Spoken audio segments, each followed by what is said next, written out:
semuanya, perkenalkan nama saya Vanessa Alverina sebagai pembicara 2, ditemani dengan dua rekan saya yaitu Dia Lucy Wulansari Siaan bersama dengan Helen Sandrika. Kami bertiga adalah mahasiswi semester 2 dari Unika Atmajaya Jakarta, angkatan 2020, jurusan akuntansi. Di video kali ini, kami akan memaparkan materi tentang The Basic Rules of Finance. Selamat menyaksikan!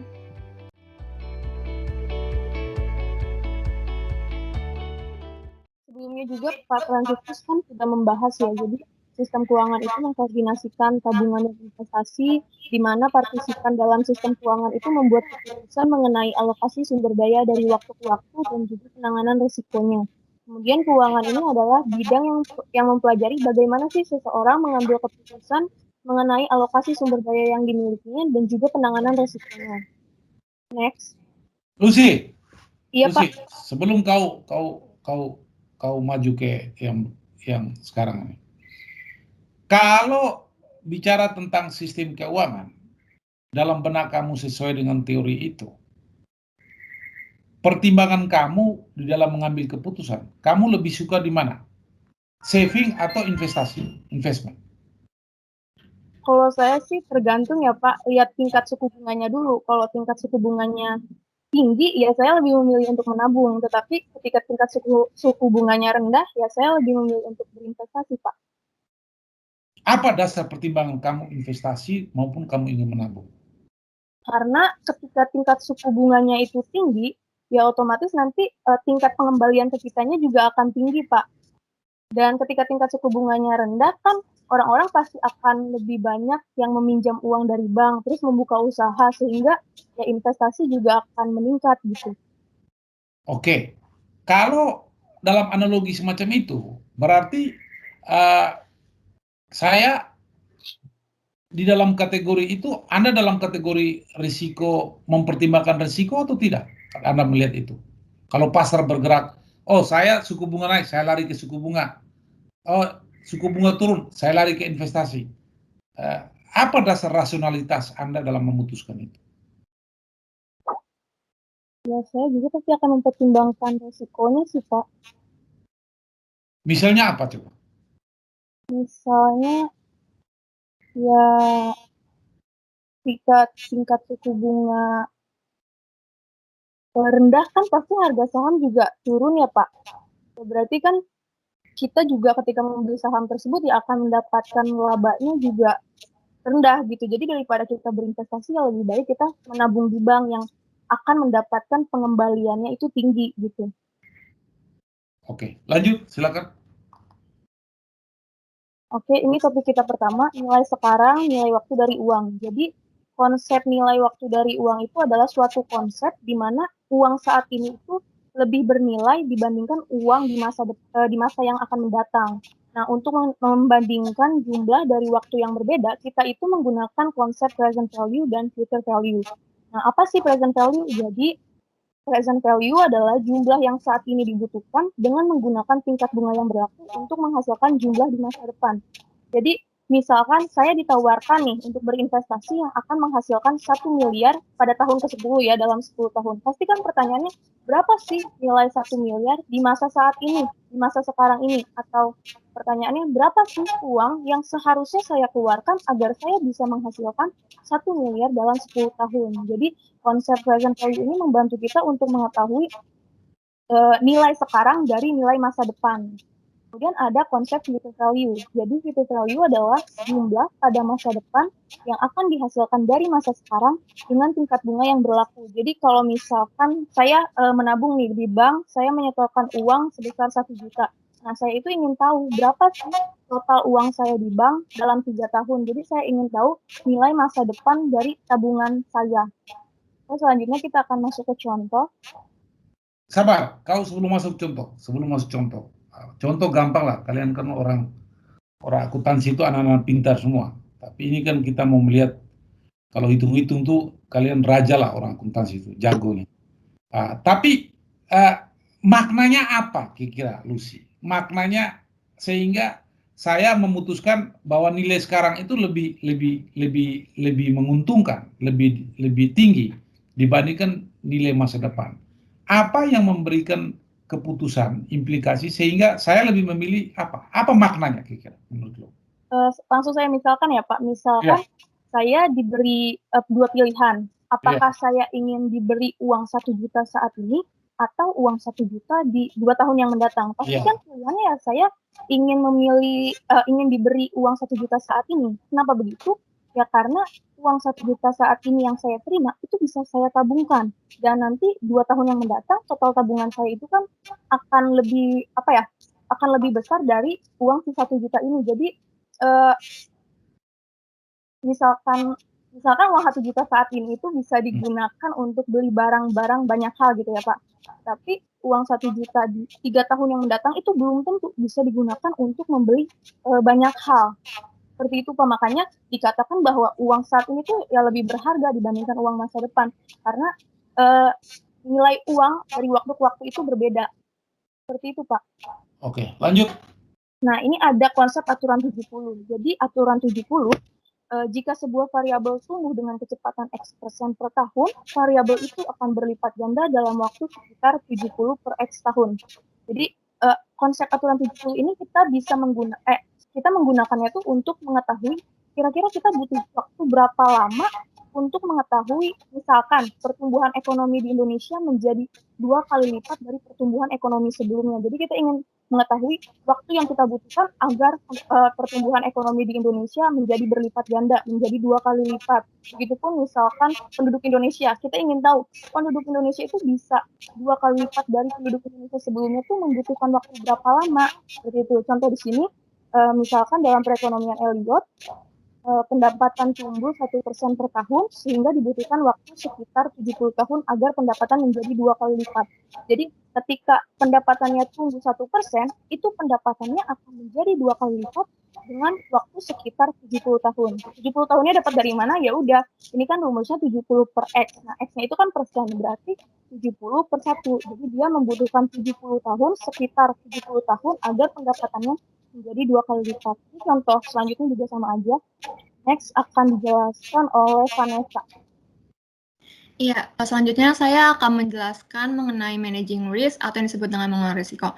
Sebenarnya kata risiko sendiri itu udah sering banget ya kita dengar dalam kehidupan kita. Jadi apa sih arti dari risiko sendiri? Risiko itu adalah bahaya, akibat maupun konsekuensi yang bisa saja terjadi kapan saja, di mana saja, akibat sebuah proses yang sedang berlangsung atau kejadian yang akan datang. Jadi resiko ini tuh kita nggak tahu kapan datangnya, kapan terjadinya, itu tuh kita nggak tahu. Nah, di dalam bidang asuransi sendiri ini, resiko itu bisa diartikan sebagai keadaan yang tidak pasti. Karena apa? Karena bisa terjadi suatu keadaan yang tidak kita inginkan atau tidak kita kehendaki yang bisa saja nantinya akan memberikan dampak kerugian dalam kehidupan kita. Kalau contoh-contoh kecil dari resiko sendiri itu contohnya dalam kehidupan kita ya, kita sedang mengendarai sebuah mobil ataupun motor gitu. Nah, kita bisa saja kan mengalami kecelakaan di tengah-tengah perjalanan dan kita nggak tahu itu kapan terjadi.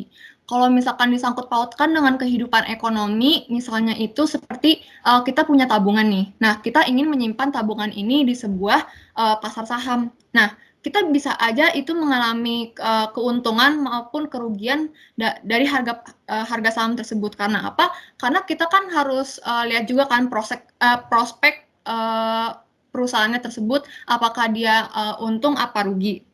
Nah, secara respon secara rasional terhadap resikonya itu nggak harus selalu dengan biaya untuk menghindarinya, tapi bisa juga dengan kita mengambil sebuah keputusan yang tepat. Next, Len. Vanessa, iya, Pak. Artinya saya setuju dalam konteks risiko keadaan yang tidak pasti. Nah, artinya bahwa konsekuensi kita suka atau tidak suka risiko pasti datang, seperti apa yang menjadi kata kamu. Kalau kamu membuat analogi semacam itu, artinya kamu sudah tahu dan sudah memastikan bahwa saya akan dapat risiko, gitu ya kan? Saya akan mendapatkan konsekuensi yang saya ambil dalam sebuah keputusan, apakah secara physically, apakah secara finansial, ataupun secara saving ataupun investment. Oleh karena itu, yang kamu merasa bahwa keadaan yang tidak pasti dan kamu sudah tahu akan menghadapi itu, apa yang harus kamu lakukan? Kalau itu keadaan yang tidak pasti dan kamu sendiri sudah tahu. Apa yang harus kamu lakukan? Kalau menurut saya itu antara ada kaitannya apa dengan tindakan kehati-hatian, maksudnya tidak ceroboh. Jadi kita harus memperkirakan kemungkinan-kemungkinan yang terjadi di masa depan gitu, Pak. Jadi nanti dengan kita mengetahui kemungkinan-kemungkinan yang terjadi, jadi kan kita bisa menentukan mana yang sekiranya akan membawakan keuntungan gitu, Pak, pada kita. Apa hubungannya dengan financial system? Kalau misalkan dalam hubungan dengan finansial, menurut saya nih nyangkut pautnya di bidang seperti permainan saham gitu-gitu sih ya Pak, terutama kayak contohnya tuh para investor. Ini tuh sangat apa ya, relevan sekali lah pada dalam kehidupan para investor, karena investor itu pasti harus melihat prospek suatu perusahaan yang dia akan menanamkan modalnya di pasar saham tersebut, di perusahaan tersebut gitu Pak. Bagaimana cara kau memanage-nya? Karena kamu membicarakan memanage risk. Manage-nya itu harus ini sih Pak, melihat dari sisi fundamental perusahaannya, kayak lihat dari mungkin laporan keuangannya atau mungkin dari laba bersih yang didapat dari perusahaan tersebut gitu Pak. Jadi kita bisa melihat, oh apakah ini bawa keuntungan atau malah kita nantinya akan bisa mendapat kerugian gitu Pak. Oke, lanjut Vanessa. Nah, selanjutnya itu ada penghindaran risiko atau risk aversion. Jadi tuh kebanyakan orang lebih memilih untuk menghindari resiko. Kenapa orang lebih memilih untuk menghindari resiko? Karena berarti tuh orang-orang lebih tidak menyukai hal-hal yang buruk itu bakal menimpa dalam kehidupan mereka dibandingkan dengan mereka menyukai hal-hal yang baik itu menimpa mereka. Jadi kayak nanti tuh proporsinya tuh akan berbeda. Ilustrasinya tuh seperti ini. Kita punya teman, sebut aja A gitu. Si A ini menawarkan kita sebuah kesempatan untuk bermain koin. Kalau misalkan koin 1000 itu dilempar dan ternyata menghasilkan gambar angklung, maka A yang akan membayar kita sebesar Rp100.000. Tapi kebalikannya, jika kalau misalkan koin itu setelah dilempar menghasilkan angka 1000, maka kita yang harus membayar A sebesar Rp100.000. Nah, jadi di sini bisa disimpulkan bahwa orang yang menghindari resiko itu tentunya tidak akan melakukan hal ini. Karena apa? Rasa sakit kehilangan Rp100.000 tadi itu lebih dari kesenangan dari memenangkan 100.000 tadi. Ini nantinya akan ada hubungannya dengan konsep utilitas. Next, Len. Nah, selanjutnya tuh sebenarnya tuh para ekonom itu sudah mengembangkan sebuah konsep atau sebuah model penghindaran resiko, yaitu sebuah konsep utilitas. Apa sih konsep utilitas? Konsep utilitas sendiri itu merupakan suatu ukuran subjektif atau dari kesejahteraan atau kepuasan seseorang. Jadi kita bisa melihat kepuasan seseorang dari konsep tersebut. Nah, ini kita bisa lihat, ini ada wealth, itu kekayaan, sama utility, berarti utilitas. Nah, dalam konsep utilitas ini, jadi itu tiap tingkat kekayaan tentunya nanti akan memiliki sejumlah utilitas yang berbeda-beda. Nah, jika orang yang sebelumnya itu memiliki kekayaan yang banyak, maka utilitas yang akan didapatkan nanti dari dari uang tambahan tadi itu, utilitas itu sedikit. Tapi kalau misalkan orang yang memiliki kekayaan yang sedikit, maka utilitas yang nantinya didapatkan dari uang tambahan tadi itu lebih besar dibandingkan orang yang memiliki kekayaan banyak tadi. Nah, dalam gambar di samping ini, itu menunjukkan properti utilitas marginal yang semakin berkurang ya. Jadi di sini tuh fungsi utilitasnya semakin datar seiring dengan meningkatnya kekayaan. Nah, karena utilitas marginal berkurang, jadi utilitas yang hilang karena kehilangan taruhan tadi tuh, kehilangan taruhan Rp100.000 tadi itu lebih dari utilitas yang diperoleh dari memenangkannya. Kita di sini bisa lihat kalau yang merah-merah ini yang utility loss from losing-nya itu lebih besar kan proporsinya dibandingkan utility gain from winning-nya. Nah, maka dari itu inilah yang mengakibatkan orang-orang lebih menghindari resiko. Next one. Dalam penghindaran resiko itu orang-orang bisa dengan 3 cara ya, 3 bentuk. Yang pertama itu bisa dengan cara asuransi, yang kedua itu diversifikasi, dan yang terakhir itu ada trade-off antara resiko dan pengembalian. Next. Yang pertama ada pasal untuk asuransi. Jadi kebanyakan orang menghadapi resiko itu dengan apa? Dengan membeli asuransi. Ciri umum dari asuransi sendiri itu adalah orang-orang yang menghadapi resiko itu akan membayar sejumlah biaya kepada sebuah perusahaan asuransi yang disebut dengan premi. Nanti itu gantinya jika resiko itu terjadi dalam si nasabah asuransi tersebut, maka nanti gantinya itu perusahaan asuransi akan memberikan kompensasi yang setimpal gitu. Jadi jenis-jenis asuransi itu di sini ada banyak. Yang pertama ada jiwa, kesehatan, kendaraan, pendidikan, kebakaran, asuransi warisan juga ada, dan masih banyak lainnya. Terus di sini juga dikatakan bahwa di sebagian besar tahun Anda akan membayar premi kepada perusahaan asuransi dan tidak mendapatkan imbalan apapun. Yang dimaksudkan di sini tuh contohnya itu misalkan kita punya asuransi kebakaran gitu ya. Misalkan masa pertanggungan pembayarannya itu selama 5 tahun. Nah, kita tuh udah berjalan membayar preminya itu selama 2,5 tahun. Nah, jika selama 2,5 tahun itu ternyata resiko itu terjadi sama kita, maka sudah pasti perusahaan itu nggak bakal memberikan kompensasi dong. Karena perusahaan itu akan memberikan kompensasi jika resiko tersebut udah terjadi dalam kehidupan kita. Gitu. Lalu selanjutnya itu, perusahaan asuransi mengandalkan fakta bahwa kebanyakan orang tidak akan membuat klaim atas polis mereka. Ini yang dimaksudkan itu bahwa perusahaan asuransi itu tahu, misalkan nih, ada 10.000 orang yang memiliki asuransi jiwa, dan yang ngeklaim itu tuh paling cuma 1 sampai 50 orang. Jadi kayak kan itu perbandingannya tuh jauh ya, karena orang-orang yang memiliki resiko tinggi itu yang akan ngeklaim biasanya, yang akan resiko itu yang akan terjadi itu baru diklaim gitu. Next one. Nah, di sini dijelaskan juga bahwa pasar asuransi menderita 2 jenis masalah. Yang pertama itu ada adverse selection atau seleksi yang merugikan, dan kedua itu moral hazard atau bahaya moral. Yang pertama dulu ya, adverse selection. Di sini dikatakan bahwa orang yang lebih beresiko tinggi itu sudah pasti lebih banyak mengajukan permohonan asuransi dibandingkan orang yang low risk, yang beresiko rendah. Karena apa? Karena orang yang beresiko tinggi itu sudah pasti akan mendapatkan manfaat yang lebih banyak dibandingkan orang yang beresiko rendah. Lalu yang kedua itu moral hazard atau bahaya moral. Yang dimaksudkan di sini itu kayak tindakan orang itu setelah membeli asuransi itu kayak lebih nggak hati-hati, jatuhnya kayak ceroboh lah. Jadi dia punya pola pikir bahwa setelah membeli asuransi dia nggak usah gitu melakukan perbuatan yang hati-hati. Misalkan kita punya asuransi kendaraan, misalkan kendaraan motor gitu, dia tuh gak bakal menjaga motornya itu dengan hati-hati. Jadi kalau misalkan hilang ya udah, karena dia punya pemikiran bahwa nantinya akan diganti oleh perusahaan asuransi gitu. Maka ini menjadi sebuah masalah.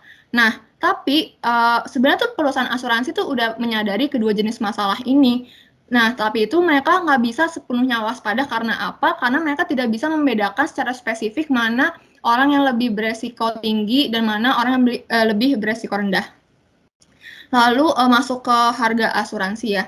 Harga asuransi itu mencerminkan resiko sebenarnya akan dihadapi perusahaan asuransi setelah asuransi dibeli. Sebenarnya tuh semakin tinggi harga asuransi tersebut, maka biasanya tuh resiko itu juga besar gitu, resiko juga tinggi, jadi setimpal gitu.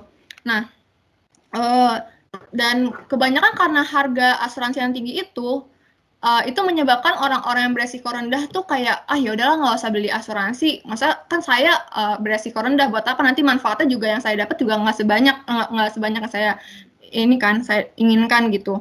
Dan kenapa itu orang beresiko rendah itu lebih memutuskan untuk gak membelinya, dan dia lebih berpikir kayak ya udah saya menanggung sendiri aja beberapa ketidakpastian dalam kehidupan saya gitu. Next akan dijelaskan oleh Helen. Saya akan melanjutkan presentasinya dengan menjelaskan cara yang kedua, yaitu dengan melakukan diversifikasi. Diversifikasi itu adalah usaha menganeka-ragamkan suatu produk untuk memperoleh keuntungan yang maksimal dan untuk menghindari resiko keuangan. Secara singkat juga, diversifikasi ini tuh bisa dianggap sebagai usaha penyebaran. Kita akan melihat contohnya saat kita masuk ke bidang-bidangnya. Diversifikasi ini tuh digunakan dalam 3 bidang. Yang pertama itu bidang ekonomi. Di bidang ekonomi ini, diversifikasi itu menunjukkan bahwa ekonomi suatu negara tidak boleh hanya bergantung pada hanya satu industri. Contohnya Indonesia. Indonesia itu tentunya kan nggak bergantung dalam satu industri doang. Seperti misalnya pemasukan negara Indonesia itu berasal dari berbagai sektor, seperti sektor pertanian, sektor pariwisata, sektor pertambangan, dan lain-lain. Yang kedua itu bidang bisnis. Dalam bisnis ini, Diversifikasi adalah ketika perusahaan menciptakan suatu produk baru atau membuka cabang ke pasar baru. Harapannya jika satu perusahaan itu mengalami penurunan dalam satu bidang, layanan lainnya itu bisa mengimbangi kerugiannya. Seperti sebagai contohnya itu Disney. Disney itu kan dimulai sebagai perusahaan animasi, tetapi dia melakukan diversifikasi ke taman hiburan, resort, terus streaming video. Nah, dengan adanya diversifikasi itu, ketika misalnya pariwisatanya menurun, seperti pas lagi masa pandemi kayak gini kan, Disneyland atau mungkin resortnya itu kan pasti akan menurun. Tetapi dia masih mendapatkan pengembalian yang tinggi itu dari diversifikasinya itu seperti dari mungkin film atau mungkin layanan streaming yang masih kita bisa dapatkan kan. Untuk bidang ketiga itu ada bidang keuangan. Bidang keuangan ini melibatkan memegang berbagai jenis investasi di berbagai sektor dan kelas aset untuk menurunkan resiko secara keseluruhan, sehingga ketika satu investasi gagal, aset di sektor lain itu masih akan memberikan pengembalian atau keuntungan. Nah, ketika kita melakukan investasi kepada suatu perusahaan, kita kan nggak bisa mengetahui nih perusahaan tersebut beberapa tahun kemudian, mungkin 5 tahun kemudian atau 10 tahun kemudian itu akan melesat tinggi atau mungkin akan bangkrut kan. Jadi kita perlu melakukan diversifikasi ke dalam berbagai sektor lainnya. Sebagai contoh, ketika kita menaruh saham ke dalam suatu perusahaan, kalau bisa tuh kita membagi modal kita itu ke dalam berbagai sektor saham lainnya. Seperti misalnya saya punya modal 10 juta, saya taruh 2 juta di sektor perbankan, 5 juta ke dalam sektor teknologi, dan mungkin sisanya ke dalam sektor farmasi. Jadi ketika, sebagai contoh, sektor farmasi sedang mengalami penurunan, saya masih bisa mendapatkan pengembalian yang cukup dari sektor perbankan atau enggak teknologi. Helen, sabar Helen. Iya Pak. Helen. Oke. Dari apa yang kamu penyampaian dalam konteks diversifikasi ekonomi, diversifikasi bisnis, maupun diversifikasi finance. Kalau kita melihat 3 komponen ini, artinya bahwa ada sirkulasi dalam konteks kait-mengait antara satu dengan yang lainnya. Gitu. Apakah kamu tidak mempertimbangkan risiko di dalam konteks pengambilan keputusan dengan melakukan diversifikasi? Itu pertama. Yang kedua, bagaimana cara kamu melakukan dengan melihat pertimbangan-pertimbangan risiko di dalam ketiga aspek diversifikasi ini, tapi di sisi lain tidak memberikan aspek yang sifatnya merugikan kamu. Kira-kira gimana? Apa yang harus kamu lakukan? Secara integral, artinya secara umum. Kamu kan udah menyampaikan secara spesifik, tapi secara integral di dalam sistem basic tools dan sistem keuangan yang ada itu apa yang harus dilakukan kira-kira menurut kamu? Kalau menurut saya malah diversifikasi itu sebagai bentuk cara menghindari resiko gitu sih Pak. Kayak inti dari diversifikasi itu menurut saya tuh jangan meletakkan sesuatu itu ke dalam satu bidang doang gitu Pak. Kayak misalnya dalam bidang ekonomi, bisnis, dan keuangan ini kan contohnya itu jangan meletakkan hanya di satu bidang gitu doang kan. Seperti misalnya yang kayak keuangan tadi, kalau bisa dipecah-pecah gitu Pak modal saya. Jadi ketika ada satu sektor yang turun, saya masih bisa mengandalkan sektor yang lainnya itu. Itu menurut saya sebagai bentuk penanggulangan resiko sih Pak. Jadi kalau misalnya sebagai contoh, kalau misalnya saya punya modal 10 juta dan saya taruh semua itu ke dalam saham perbankan. Nah, dalam 10 tahun kemudian kan saya nggak tahu nih Pak, perusahaan yang saya taruh itu mungkin akan bangkrut atau mungkin akan melesat tinggi kan Pak. Kalau misalnya tahu-taunya bangkrut, modal saya 10 juta itu nggak akan memberikan saya pengembalian, melainkan malah saya akan rugi gitu Pak. Jadi menurut saya dengan diversifikasi ini salah satu cara untuk menanggulangi resiko gitu sih Pak. Oke. Sekarang misalnya Ellen, sekarang misalnya saya sebagai seorang pemerintah mengeluarkan suatu kebijakan. Semua tertumpu kepada aspek pembangunan infrastruktur seperti sekarang ini. Apa yang harus Anda lakukan di dalam proses pengambilan keputusan, baik di aspek diversifikasi yang kamu katakan untuk menghindari risiko, baik di aspek bidang ekonomi, bidang bisnis, dan bidang keuangan. Apa yang harus dilakukan? Misalnya, kebijakan fokus pembangunan di bidang infrastruktur. Apa yang terjadi di dalam diversifikasi dalam proses keputusan yang kamu akan ambil? Mungkin kalau menurut saya jangan terlalu, maksudnya jangan selalu mengandalkan pada infrastruktur gitu, Pak. Jadi kayak misalnya sebagai contoh, sekarang kan lagi kayak banyak banget tuh Pak pembangunan MRT, pembangunan tol dan lain-lain kan Iya. Pak. Menurut saya itu memberikan peluang yang bagus gitu Pak untuk Indonesia mungkin 5 tahun ke depan ya Pak, di saat semua itu udah jadi dan mungkin masyarakat udah bisa menggunakan itu, mungkin memberikan sisi positif bagi masyarakat dan untuk negara. Tapi menurut saya jangan terlalu fokus ke dalam bidang itu aja Pak, karena ketika mungkin pemerintah terlalu fokus ke dalam bidang itu, bidang-bidang lainnya itu tuh terlupakan gitu Pak, menurut saya sih. Oke, lanjut terus Ellen. Lalu saya akan menjelaskan lebih dalam di diversifikasi bidang keuangan, yaitu saham. Resiko dari suatu portofolio saham itu tuh bergantung pada jumlah saham dalam portofolio tersebut. Cara mengukur resiko ini tuh dengan statistik yang disebut dengan deviasi standar. Deviasi standar ini digunakan untuk menghitung seberapa besar kemungkinan variabel tersebut berfluktuasi. Seperti yang kita bisa lihat dalam grafik di sebelah ini, ketika resiko turun, resiko itu akan turun ketika jumlah sahamnya naik, dan resiko itu akan naik apabila jumlah sahamnya turun. Untuk portofolio saham dengan satu saham, standar deviasinya itu yang di grafik itu 49%. Ketika jumlah saham naik ke 10, resikonya menurun hampir 50%, dan karena jumlah saham terus meningkat, resiko terus menurun meskipun penurunan resikonya itu semakin kecil.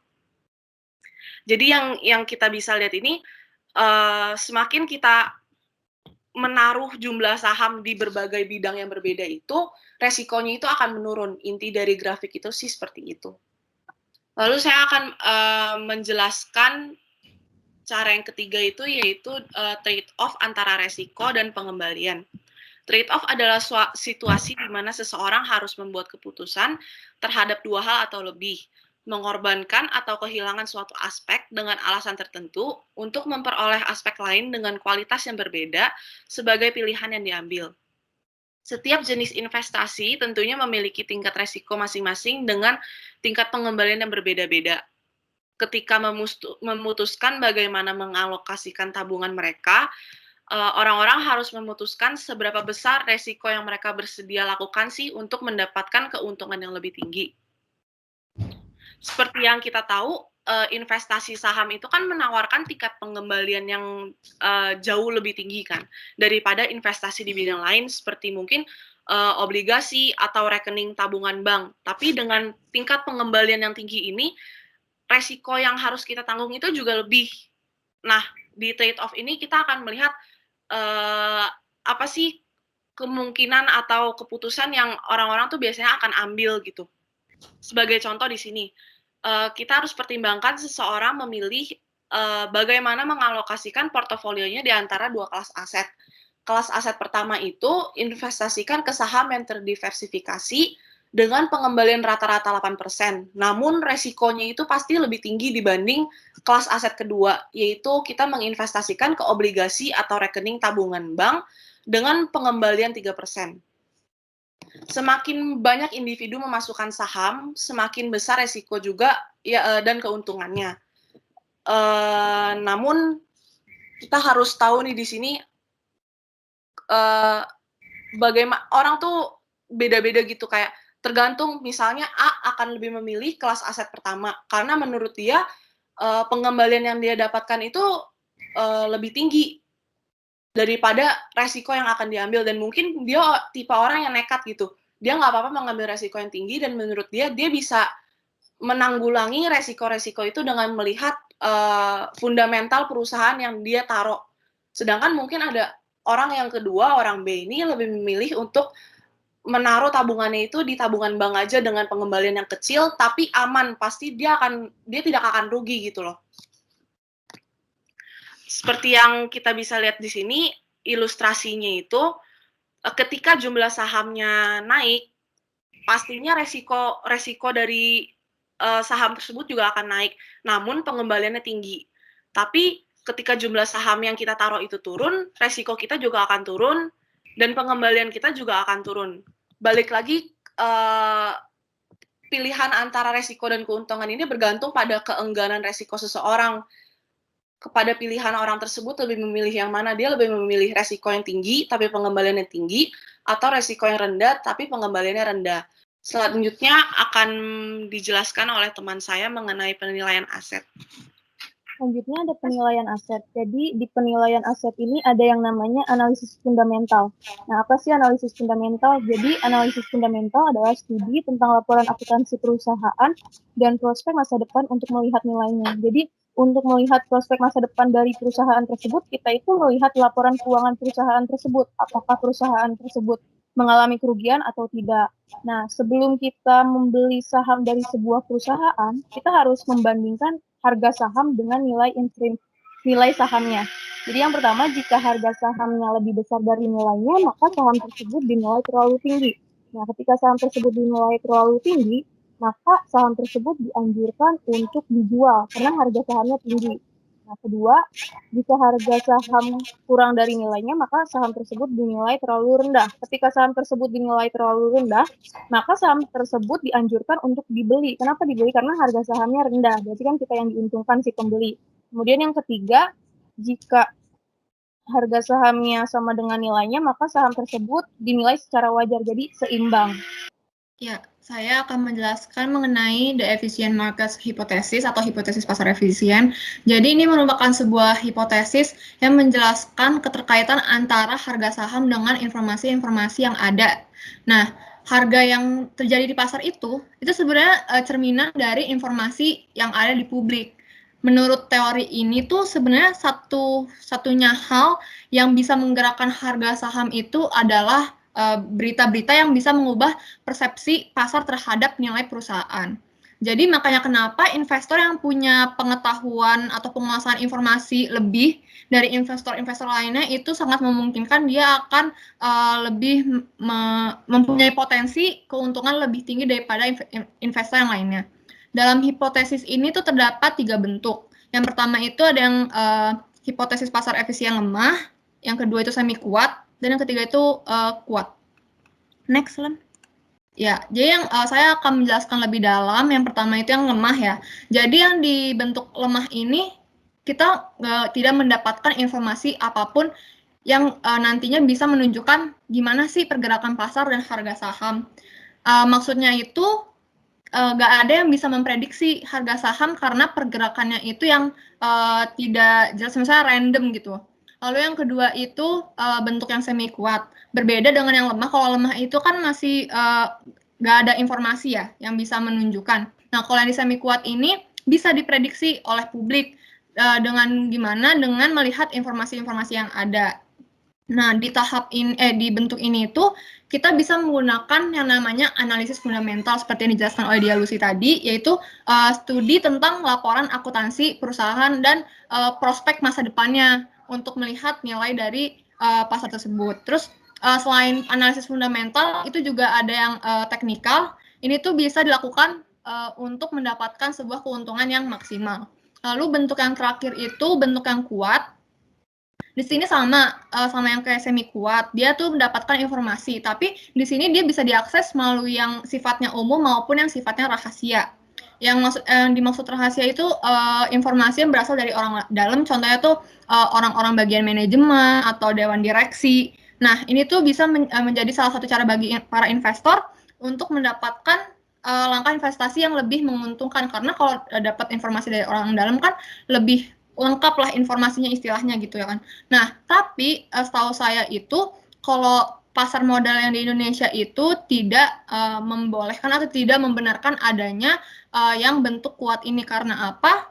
Karena bisa dibilang ini kan kita mendapat informasi dari orang dalam ya, jadi itu kayak ilegal gitu loh, karena dianggapnya tuh ini kayak nggak adil bagi investor-investor yang lain. Nah, di hipotesis ini tuh sebenarnya tuh harga pasar ditentukan dari equilibrium penawaran dan permintaan.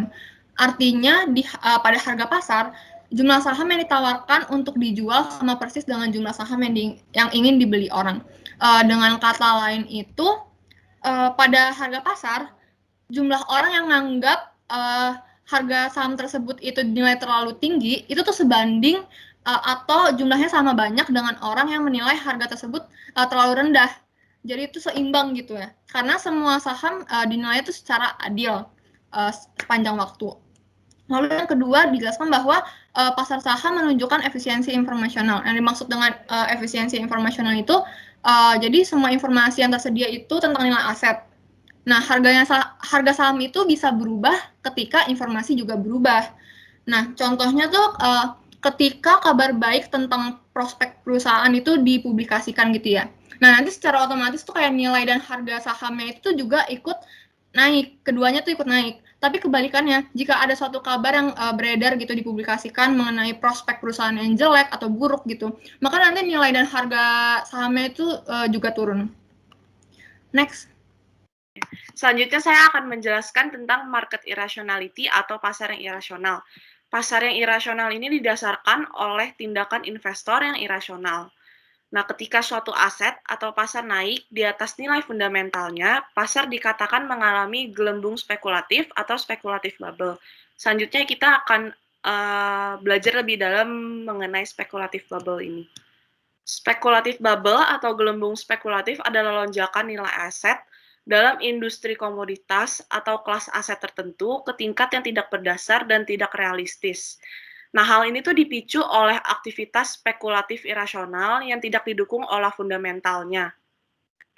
Nah, dari spekulasi ini tuh awalnya didorong oleh pertumbuhan laba yang kuat atau ekspektasi kompetitif di masa depan suatu perusahaan.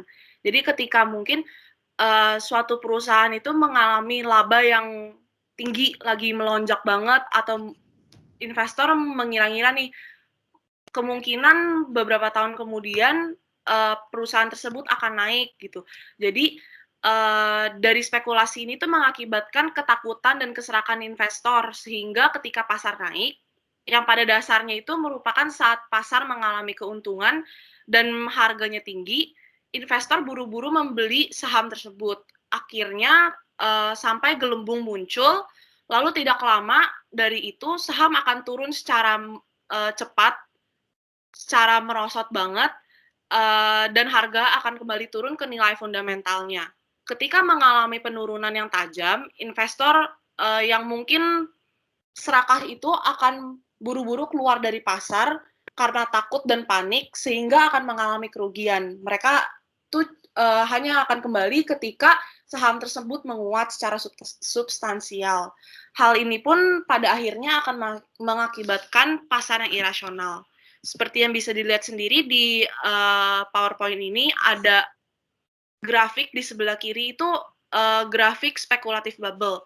Awalnya itu dia masih stabil, lalu naik sampai mencapai titik yang lebih dari nilai fundamentalnya, lalu sahamnya akan turun secara cepat.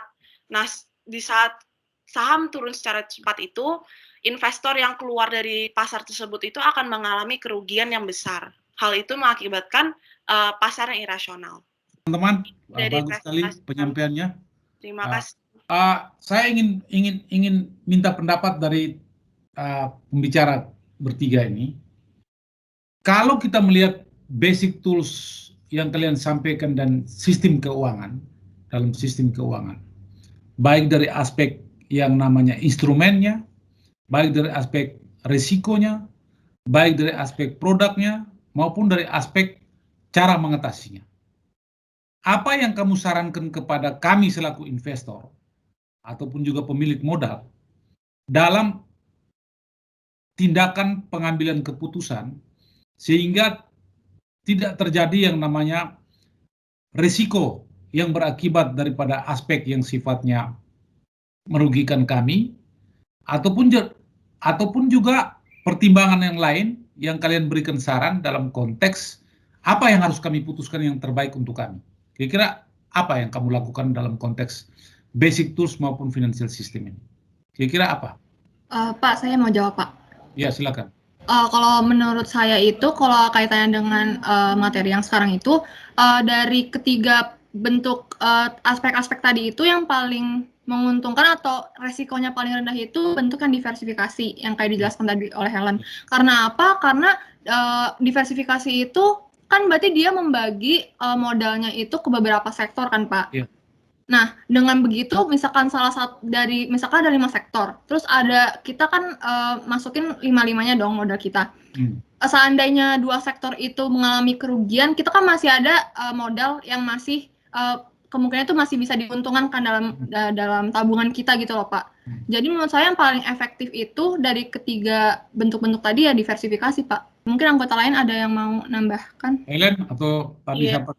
Saya mau menambahkan dikit aja. Saya sebenarnya nggak jauh beda sih, Pak, jawabannya dari Vanessa. Saya juga saya merasa penanggulangan resiko yang paling tepat itu dibanding 2 yang lain itu tuh diversifikasi.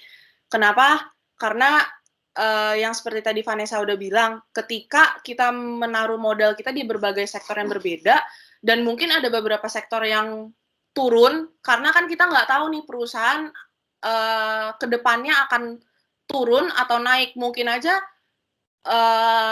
perusahaan yang sangat gede saat ini akan mengalami bangkrut 5 tahun kemudian gitu kan, Pak.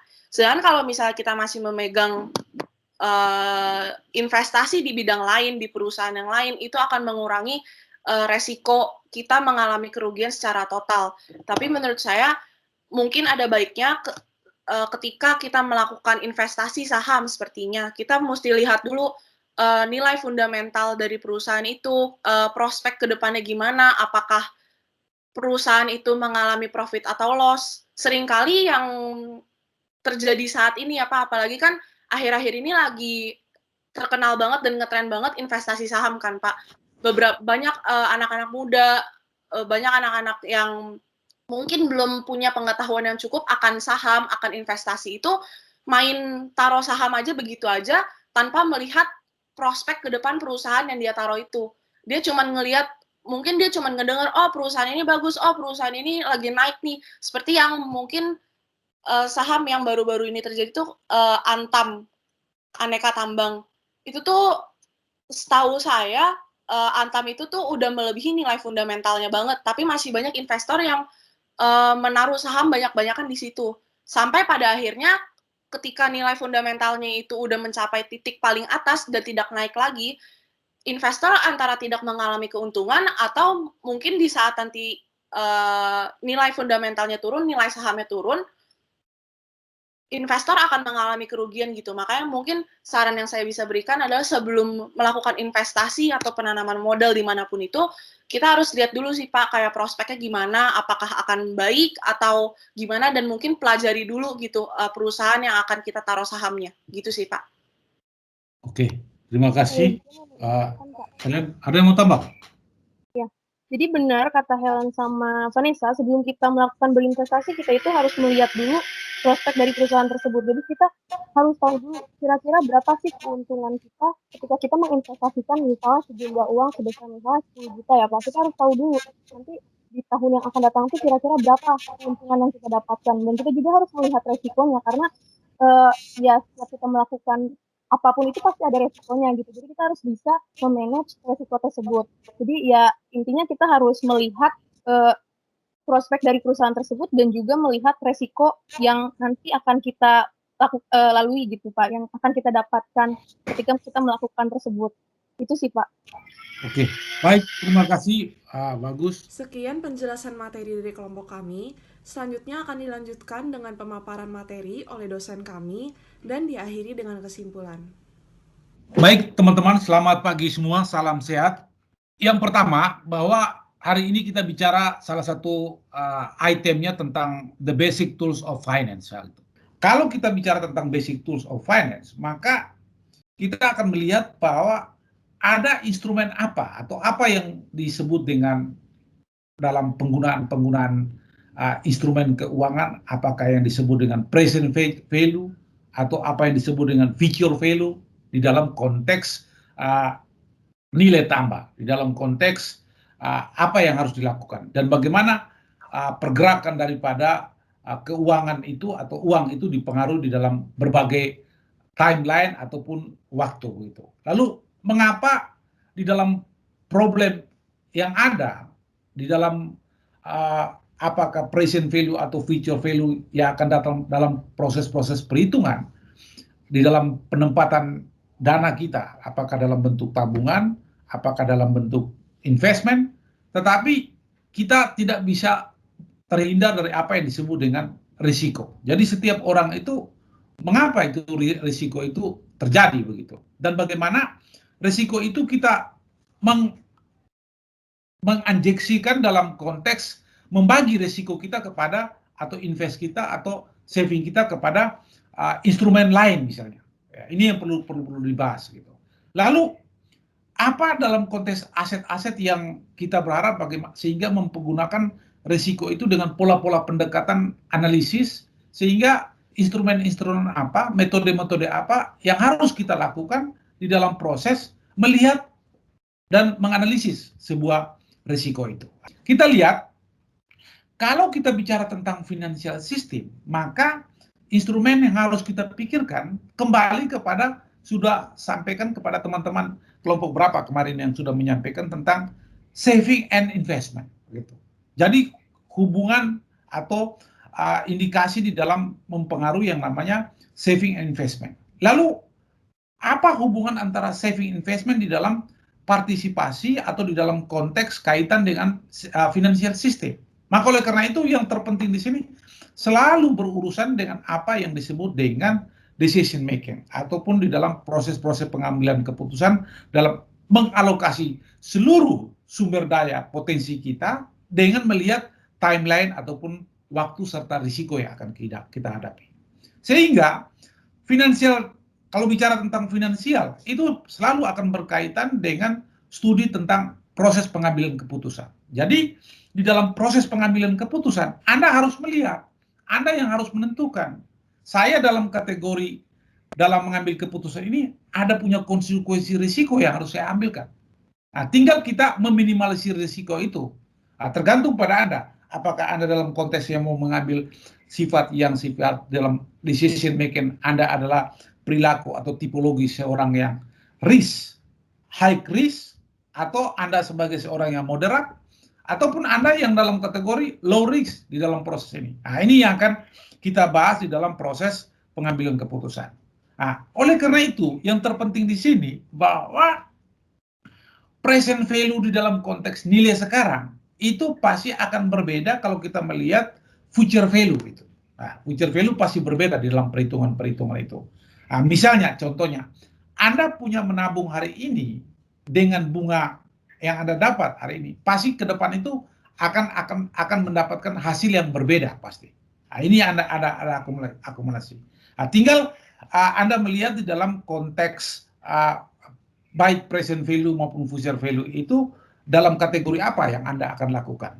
Apakah dalam bentuk tabungan sehingga Anda akan memperoleh bunga dengan berapa persen, tetapi dalam periodisasi tahun, apakah tahun 2 tahun atau 3 tahun, pasti akan terjadi fluktuasi, pasti akan berbeda perubahan, dan pasti nilainya juga akan berbeda kalau akan datang gitu. Dengan misalnya present value ataupun dalam konteks future value. Nah, ini bagaimana proses untuk mengambil keputusan di dalam proses present value. Kita melihat bahwa present value itu selalu membantu dengan melihat apakah investment ini memberikan interest yang mempunyai baik atau tidak di dalam perhitungan-perhitungan itu. Kembali kepada Anda, seperti yang saya katakan tadi, Anda di dalam kategori apa? Risk, high risk, atau moderat, atau Anda yang dalam kategori low risk. Lewat itu. Dia membawa contoh sebenarnya aturan 70, misalnya presentasinya berapa tahun. Jadi ini hanya contoh, yang penting gunakan aspek persamaan yang sudah disampaikan. Risk aversion itu kalau misalnya pilihan-pilihan yang akan Anda suka atau tidak di dalam ini. Jadi kalau kita melihat ini, maka utility di dalam penggunaan dia akan menghasilkan bahwa dalam waktu sekarang ataupun apa itu ada terjadi perbedaan. Misalnya sekarang berapa kenaikan pasti berbeda, mengalami kerugian berapa dalam proses keputusan. Oleh karena itu teman-teman sekalian, jadi perlu Anda ketahui dengan Anda melihat dari aspek-aspek di dalam financial system tadi, financial system di dalam penggunaan basic tool tadi, selain kita melihat bahwa yang kita akan lakukan apakah investment, apakah yang namanya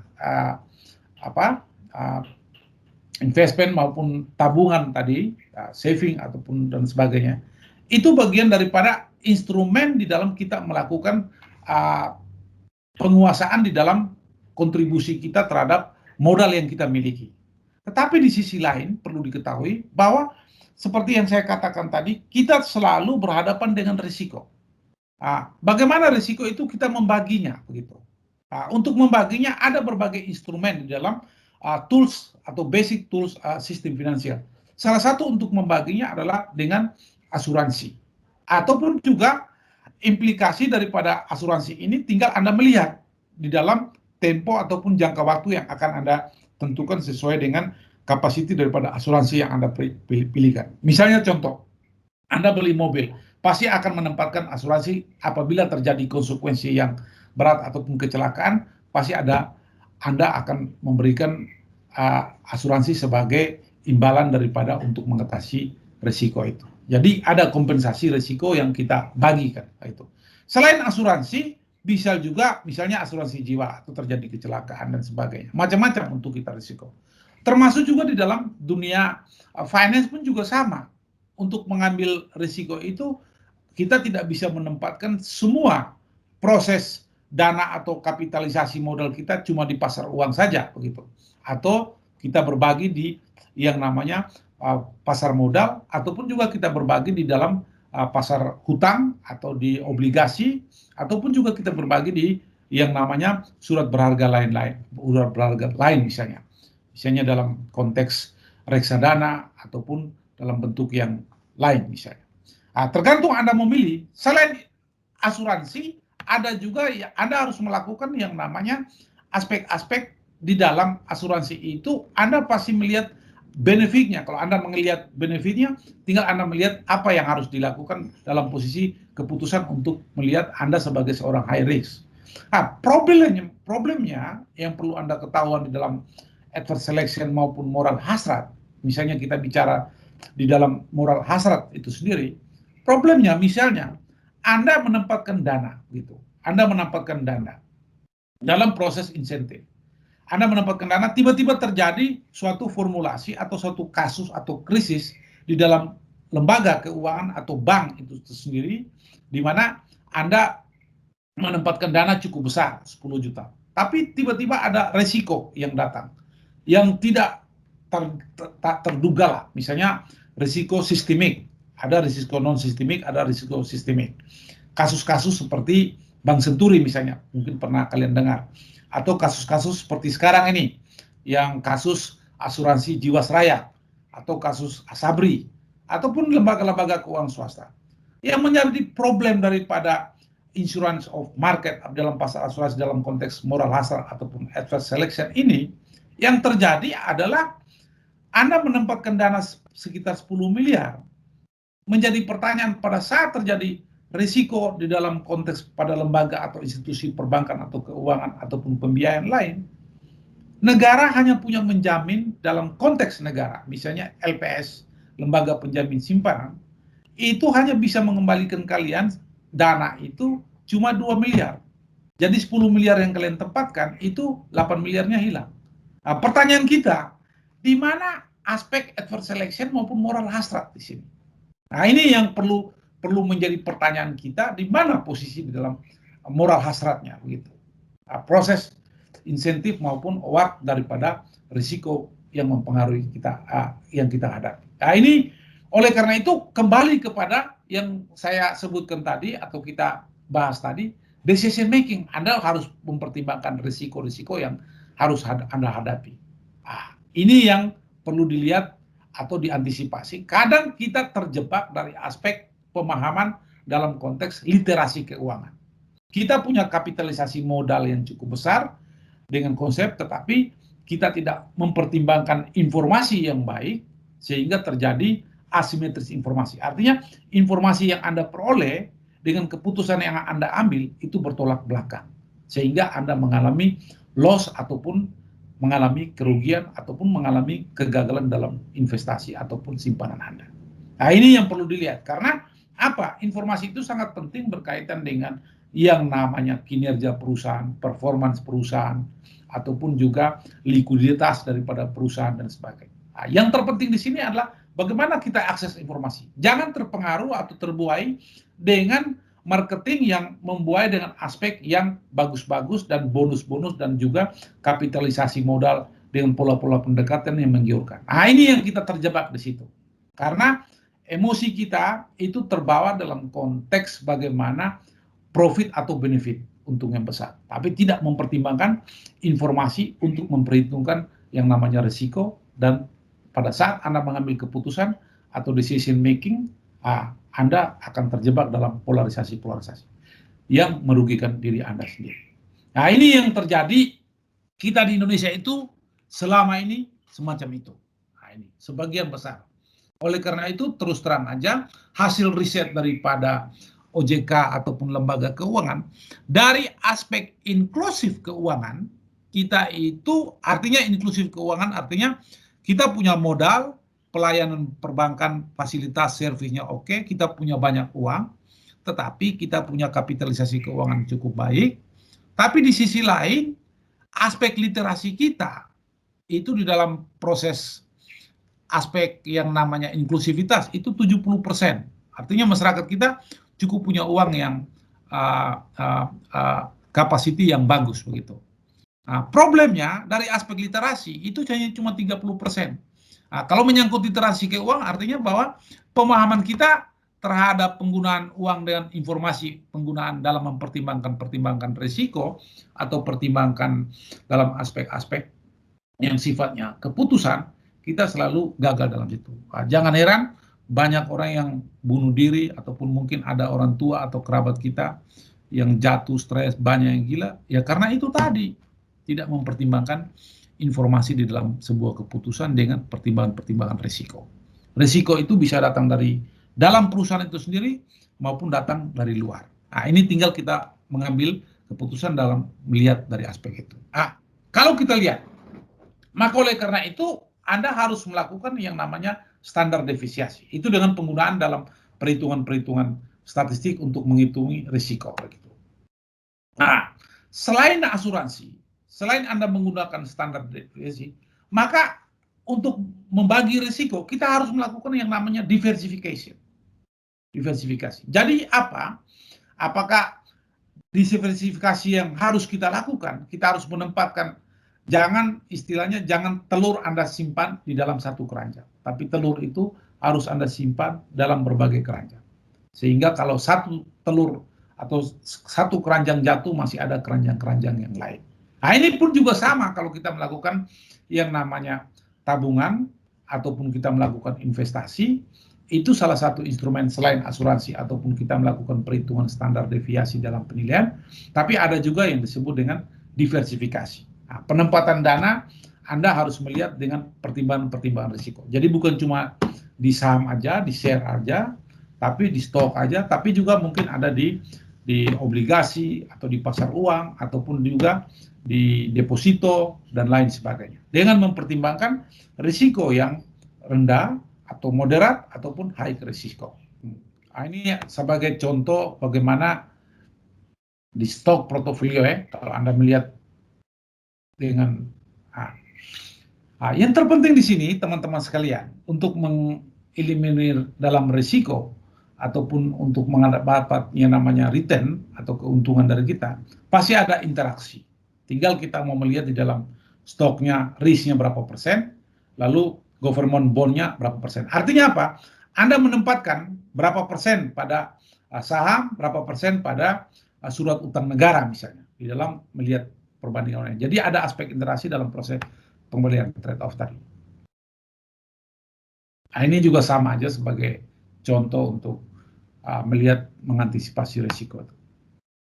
Nah, ini misalnya contoh, kalau Anda no stock ya udah, kalau 25%, 50%, 75% sampai dengan 100%. Tinggal standar deviasinya berapa yang Anda lihat dan tingkat pengembaliannya berapa. Aset valuation sudah, undervalued itu nanti dijelaskan kalau misalnya berapa price yang dilihat tidak lebih besar daripada nilai, harganya lebih besar, sama dengan berapa kalau kita pada posisi ini. Mungkin itu yang bisa saya sampaikan, ini hanya contoh-contoh ya di dalam penglihatan. Aset valuation dia melakukan penelitian. Nah, maka itu di dalam penelitian untuk melihat pengukuran kinerja perusahaan atau performa kerjaan, ada yang disebut dengan analisis fundamental, atau juga ada yang disebut dengan analisis teknikal. Nah, kalau fundamental itu menyangkut informasi di dalam perusahaan, menyangkut kinerja, performa, dan sebagainya. Teknikal lebih kepada aspek bagaimana valuasi daripada aspek keuangan dalam menilai seluruh perusahaan atau stok atau produk keuangan yang akan kita mau beli. Ini dia contoh aja ini.